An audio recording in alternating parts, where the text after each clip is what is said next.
Inciso 73 da Constituição. Qualquer cidadão é parte legítima para propor ação popular que vise a anular ato lesivo ao patrimônio público ou de entidade de que o Estado participe, à moralidade administrativa, ao meio ambiente e ao patrimônio histórico e cultural, ficando o autor, salvo comprovada má-fé, isento de custas judiciais e do ônus de sucumbência. Súmula 365. Pessoa jurídica não tem legitimidade para propor ação popular. E repercussão geral, tema 836.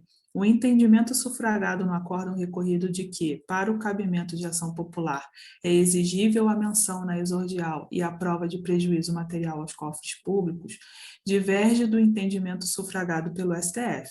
A decisão objurgada ofende o artigo 5º, 73 da Constituição, que tem como objetos a serem defendidos pelo cidadão separadamente qualquer ato lesivo ao patrimônio material público ou de entidade de que o Estado participe, ao patrimônio moral, ao cultural e ao histórico.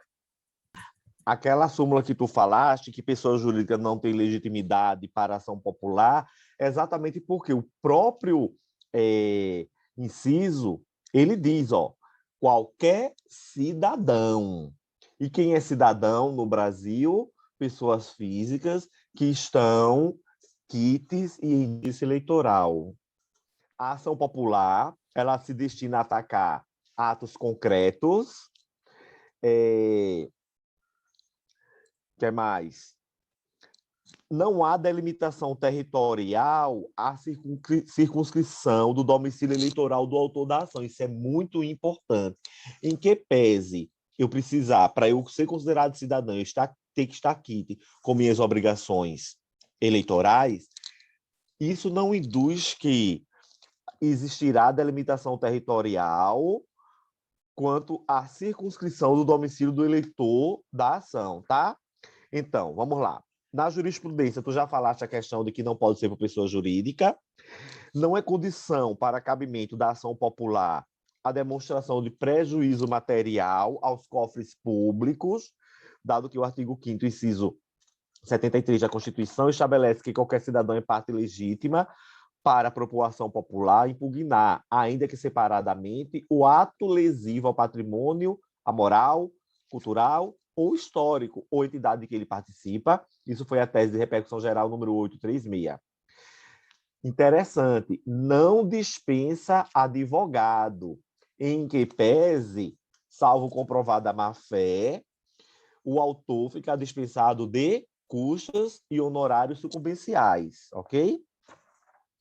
Então, a teor da reiterada jurisprudência do STF, a posse da capacidade postulatória constitui pressuposto processual subjetivo referente à parte para a propositura da ação popular, sendo imprescindível a representação do peticionário por advogado regularmente constituído, ou ser o próprio impetrante advogado inscrito na Ordem dos Advogados do Brasil. Para o Supremo, o direito de petição não se confunde com o direito de postular em juízo, razão pela qual a ação popular, que é uma ação postulada em juízo, prescinde, necessita de profissional habilitado, no caso, o advogado. Ok? Questão do 15º, o Ministério Público, bem como qualquer cidadão, pode propor ação judicial para a proteção do patrimônio público. Veja que essa assertiva do Ministério Público poder propor ação judicial para patrimônio, proteção do patrimônio público, é que, na verdade, ele entra com a ação civil pública, né? Que é diferente de ação popular. Então, a ação popular é qualquer cidadão. Isso. E a ação civil pública pode ser interposta por qualquer ente federativo, Ministério Público, autarquia, fundação pública, sociedade de economia mista ou empresa pública, defensoria pública e associação constituída há pelo menos 1 ano, e que possua como finalidade a proteção respectiva.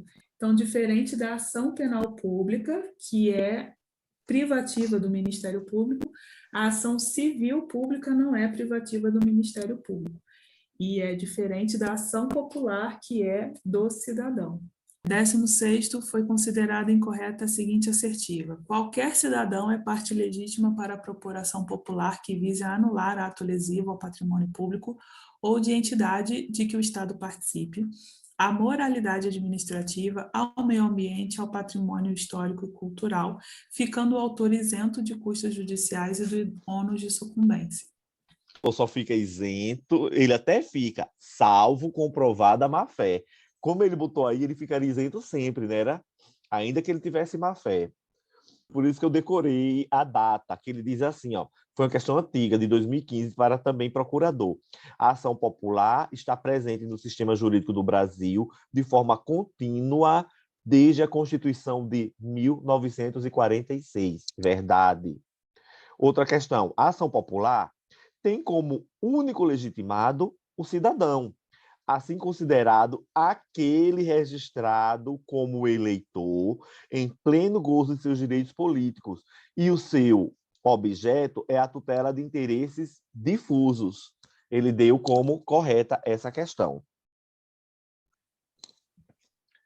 Inciso 74. O Estado promoverá assistência jurídica integral e gratuita aos que comprovarem insuficiência de recursos. Essa assistência judicial e gratuita aos que comprovarem insuficiência de recursos, salvo o melhor juízo, é a primeira onda de acesso à justiça, Sim, não é isso? e assistência jurídica gratuita é diferente de gratuidade de justiça. Então, assistência jurídica gratuita é para quem não pode pagar o advogado para fazer uma consulta. A gratuidade de justiça é quem não pode pagar as custas do processo. Perfeito. Eu memorizei esse assim, ó, assistência jurídica integral e gratuita, vá atrás do defensor público, porque você não pode pagar o advogado. E a justiça gratuita é que, embora você tenha advogado particular, como você disse, você vai tentar a isenção das custas e mais despesas processuais. Ok? Isso, no início era a Lei 1060 de 50 e agora o CPC veio regulamentando nos artigos 98 e 99 e revogou alguns artigos dessa Lei 1060. Ok. Inciso 75. O Estado indenizará o condenado por erro judiciário, bem assim como o que ficar preso além do tempo fixado na sentença. E aí é interessante um dado histórico que o primeiro erro judiciário foi o de Dom Pedro II, salvo engano, que foi da Fera de Macabu, em Campos dos Goytacazes, no Rio de Janeiro, que foi feita uma linha direta da Globo na época contando essa história.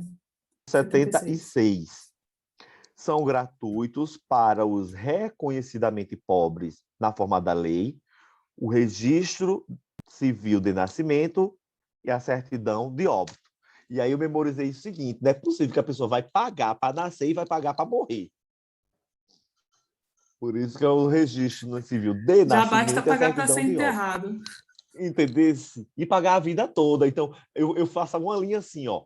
Eu não paguei para nascer, eu nasci. Então, eu vou pagar a vida toda, aí eu não vou pagar para morrer. Morri. Pronto. Então, você só não paga antes de nascer, ou até nascer, e quando morrer. Lembrando que hoje em dia o registro tardio é muito mais facilitado que antes, né, pela Lei 6.015. Respeito ao nome social nas instituições de ensino. O nome social é o nome com que as pessoas trans e travestis se apresentam e são reconhecidos socialmente, independentemente do que consta no registro civil. O nome social é o que representa a pessoa trans e sua identidade de gênero, devendo assim ser respeitado em todos os lugares, inclusive nas instituições de ensino. Às vezes tem o nome social, mas ainda não efetuaram o devido registro no cartório e, por conseguinte, os documentos continuam com o nome anterior. O que quer dizer? Transgênero, reconhecimento de identidade de gênero, LGBTI, orientação sexual e identidade de gênero. São 5 temas que ainda geram muito preconceito e também confusão. Transgênero, que às vezes é abreviado para trans é um termo genérico utilizado para descrever uma ampla gama de identidades, incluindo pessoas transexuais, travestis, pessoas que se identificam como terceiro gênero, outros termos não binários e outros cujas aparências e características são percebidas como atípicas do gênero. Mulheres trans identificam-se como mulheres, mas foram, ao nascer, classificadas como sendo do sexo masculino. Porque, assim, quando ele fala em transgênero, Maria, não necessariamente precisa ter havido a mudança de sexo. É como você se identifica. E aí eu sempre lembro o caso daquela novela que teve uma menina, que ela tinha o corpo de menina, todo tal, mas ela se reconhecia como homem. Ela tinha seio, né? Ela tinha cabelo grande, toda a feição feminina, mas ela não se reconhecia naquele corpo, então ela era transgênero. Nada obstante a aparência dela ainda ser feminina, ok? Algumas pessoas trans passam por cirurgias ou tomam hormônios para colocar seu corpo em harmonia com sua identidade de gênero. Outras não. Então, pessoas trans podem ter qualquer orientação sexual, incluindo heterossexual, homossexual, bissexual ou assexual. Então, transgênero não tem nada a ver com homossexualidade, tá? Transgêneros é aquela pessoa que possui um sexo e se identifica com outro, embora muitas vezes sequer tenha tido contato com pessoa do mesmo sexo, para não confundir, ok? Reconhecimento da identidade de gênero. Todos têm o direito de serem reconhecidos como pessoas diante da lei. As Nações Unidas afirmaram o direito das pessoas trans ao reconhecimento de sua identidade de gênero e à adequação de gênero em documentos oficiais, incluindo certidões de nascimento, sem que sejam sujeitas a requisitos onerosos ou abusivos. Esse direito é violado em todas as regiões. Muitos países negam às pessoas trans qualquer possibilidade de obter o reconhecimento legal de sua identidade de gênero. Muitos daqueles que possibilitam o reconhecimento legal sujeitam os indivíduos trans a preencher inúmeros requisitos para que tenham sua identidade reconhecida, incluindo o absurdo da esterilização, submissão a tratamento ou cirurgia de redesignação de gênero, diagnóstico psiquiátrico de transtorno de identidade de gênero, divórcio e confinamento em instituições psiquiátricas. Na maior parte dos países, menores de idade e pessoas não binárias não possuem nenhum acesso ao reconhecimento de sua identidade de gênero. Essa reverbação está lá na Lei de Registros Públicos, que eu não sei, perdão, qual é a lei, ela é obrigatória a ser gratuita. 6.015/73. Pronto. Ela é obrigatória a ser 6.015. gratuita, tal qual a primeira identidade para as pessoas que não tenham condições de pagar. É a sigla para lésbica, gays, bissexuais, transgêneros, travestis, transexuais, intersexos, etc. É importante ressaltar que, no Brasil, a identidade travesti é uma importante reivindicação política do movimento social. Embora esses termos tenham cada vez mais ressonância global, em diferentes culturas outros termos podem ser utilizados para descrever pessoas que se sentem atraídas por pessoas do mesmo sexo, pessoas cuja identidade de gênero se diferencia do sexo designado ao nascimento, pessoas que apresentam identidades de gênero não binárias e pessoas cujas características sexuais não se encaixem nas típicas definições de macho e fêmea. No contexto dos direitos humanos, gays, lésbicas, bissexuais e transgêneros são pessoas que têm desafios comuns específicos. Pessoas intersexuais são aquelas que nascem com características sexuais atípicas, sofrem vários dos mesmos tipos de violações de direitos humanos que as pessoas LGBT. Orientação sexual. A orientação sexual é a atração física, romântica e ou emocional que uma pessoa sente em relação à outra. Todo mundo tem uma orientação sexual, pois é parte integrante da identidade de cada um. Homens gays e mulheres lésbicas são atraídos por indivíduos do seu próprio gênero. Heterossexuais sentem-se atraídos por pessoas de gêneros diferentes do seu. Bissexuais são pessoas que podem sentir atração por indivíduos do seu gênero e do gênero oposto. A orientação sexual não está relacionada à identidade de gênero. Isso é o que as pessoas confundem. Identidade de gênero é aquela coisa assim, a questão de você reconhecer o seu gênero no seu próprio corpo.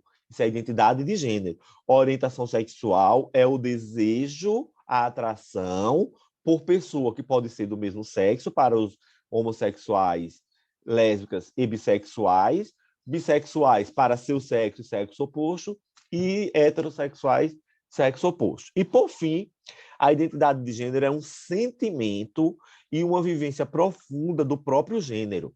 A identidade de gênero de uma pessoa pode ou não estar alinhado, como já mencionado, com o sexo que lhe foi atribuído no momento do nascimento. 77. São gratuitas as ações de habeas data e habeas corpus. Na verdade, o inciso diz o contrário. São gratuitas as ações de habeas corpus e habeas data e, na forma da lei, os atos necessários ao exercício de cidadania. Faz uma tabelinha aqui, organizando as gratuidades e imunidades. Direito de petição e de obter certidões, isento do pagamento de taxas. Ação popular, isenta de custas judiciais e ônus da sucumbência, salvo comprovada má-fé. Habeas corpus e habeas data, gratuitos. Lembrando que o habeas data, existe uma dúvida se a gratuidade abrange os honorários sucumbenciais ou não. Atos necessários ao exercício da cidadania, gratuitos na forma da lei. Registro de nascimento e certidão de óbito, gratuitos aos reconhecidamente pobres. Assistência jurídica integral pelo Estado, gratuita a quem comprove insuficiência de recursos. Inciso 78. A todos, do âmbito judicial e administrativo, são assegurados a razoável duração do processo e os meios que garantam a celeridade de sua tramitação. E vários artigos e incisos do nosso CPC vieram exatamente trazer a questão dessa razoável duração do processo, né? Por exemplo, a questão da ordem de julgamento, a questão de preferência e por aí. Isso, aí além de ressaltar que isso foi incluído pela Emenda Constitucional 45 de 2004, o site do Planalto fala da ADI 3392. E aqui temos o julgamento em julho de 2020 da ADI 3880. A Lei 11.419 tem o propósito de viabilizar o uso de recursos tecnológicos disponíveis de modo a garantir prestação jurisdicional mais célere e eficiente, tal como previsto como direito fundamental no artigo 5º, incluído pela Emenda Constitucional 45, Reforma do Judiciário. Na esteira dessa emenda, a Lei 11.419, de 2006, inaugurou a informatização dos processos judiciais, disciplinando os parâmetros de incorporação dessas inovações, a fim de resguardar a segurança e a credibilidade do sistema processual.